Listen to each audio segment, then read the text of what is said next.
vamos falar um pouco sobre as obras de ampliação do colisor de partículas do CERN. O CERN é um conselho europeu para pesquisa nuclear e por volta da década de 90 eles sentiram a necessidade de ampliar o colisor de partículas que existia, que era o LEP, e passaram a fazer estudos dos projetos para fazer essa ampliação. O CERN fica na fronteira entre a Suíça e a França, próximo à cidade de Gênova, numa região geológica chamada Bacia de Molasses, conhecida como Bacia de Molasses.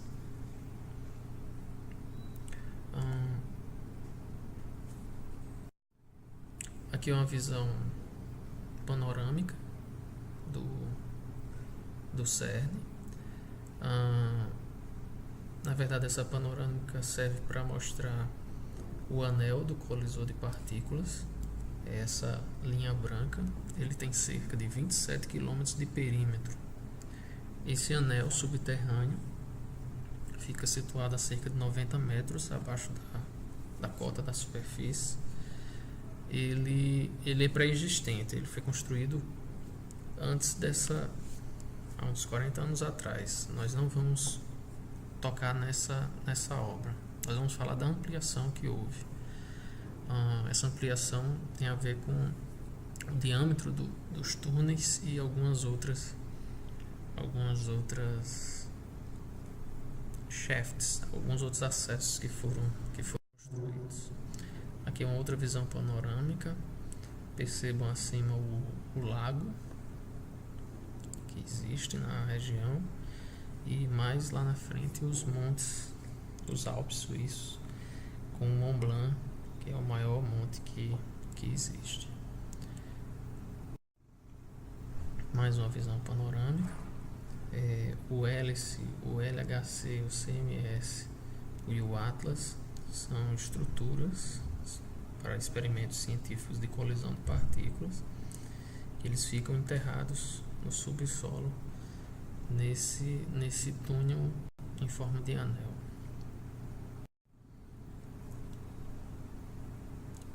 Aqui é uma visão, um mapa mostrando o relevo onde fica o CERN.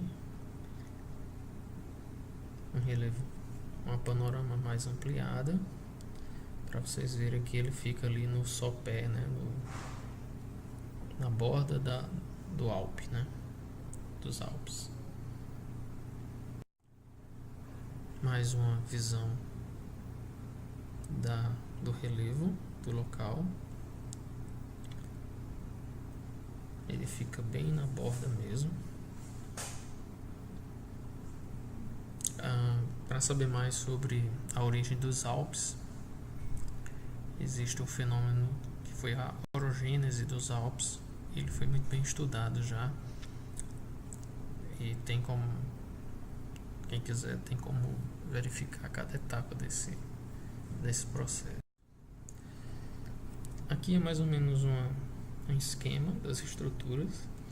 As estruturas em laranja são as pré-existentes e a estrutura em azul e em verde são as que têm que ser construídas, né? Então, as construções são do Atlas ponto 1 e do CMS ponto 5.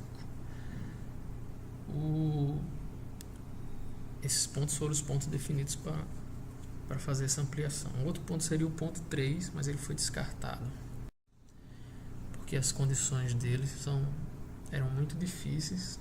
Ele ficava na região com muita formação rochosa fraturada e daria problemas. Eles teriam problemas para fazer a ampliação dos túneis nessa região. Então foi passado para os pontos 1 e 5. A obra foi dividida em partes, em pacotes, e houve para o termo aqui brasileiro, houve umas licitações. Na verdade, o termo não é bem isso, porque o CERN não é exatamente um órgão público, né?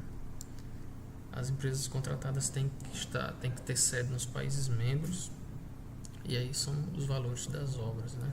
Contrato.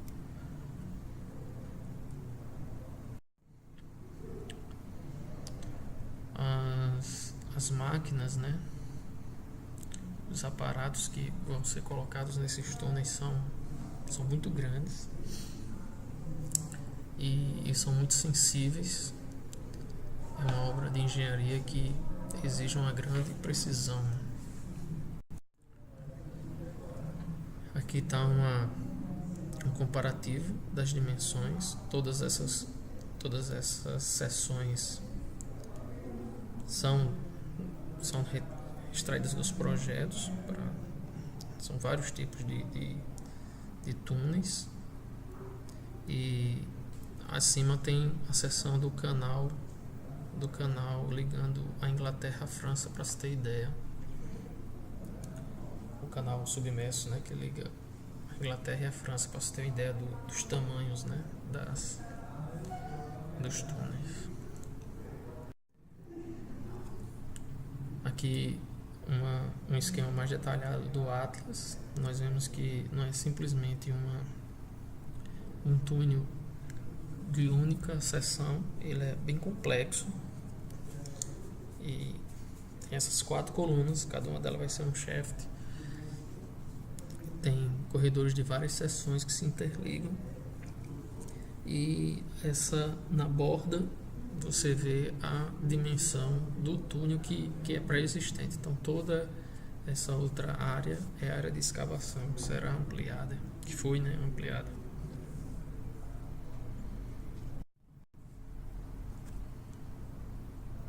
Isso são túneis iniciais que eles fizeram para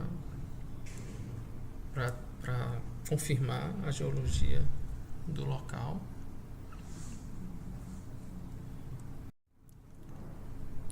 Aqui é um esquema mostrando os edifícios que ficam na superfície e mais ou menos o esquema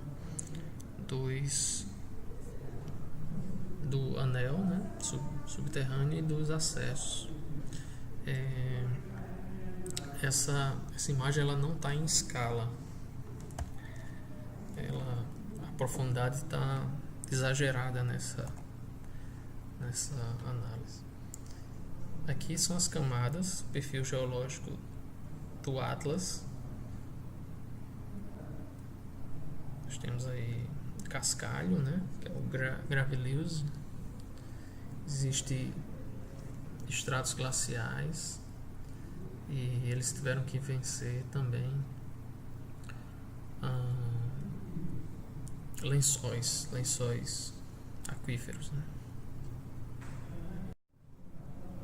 Essa é uma foto da obra, de algumas daquelas entradas verticais. Você percebe que há uma estrutura metálica. A estrutura tem uns cabos, porque as máquinas elas desceram içadas em uns cabos por essas estruturas.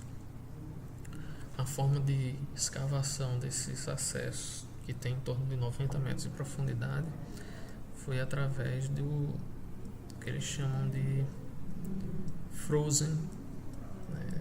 Eles refrigeraram o solo para manter o aquífero distante da escavação, né? Foram congelando o solo e fazendo a escavação.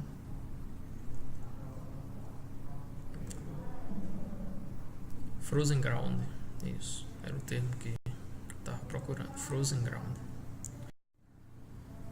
Aqui está as etapas de escavação do Atlas: X1, X2, X3, X4. Com isso ele o projeto diz que a escavação tem que ser nessa ordem, né? Devido a estudos arqueológicos e dos projetos.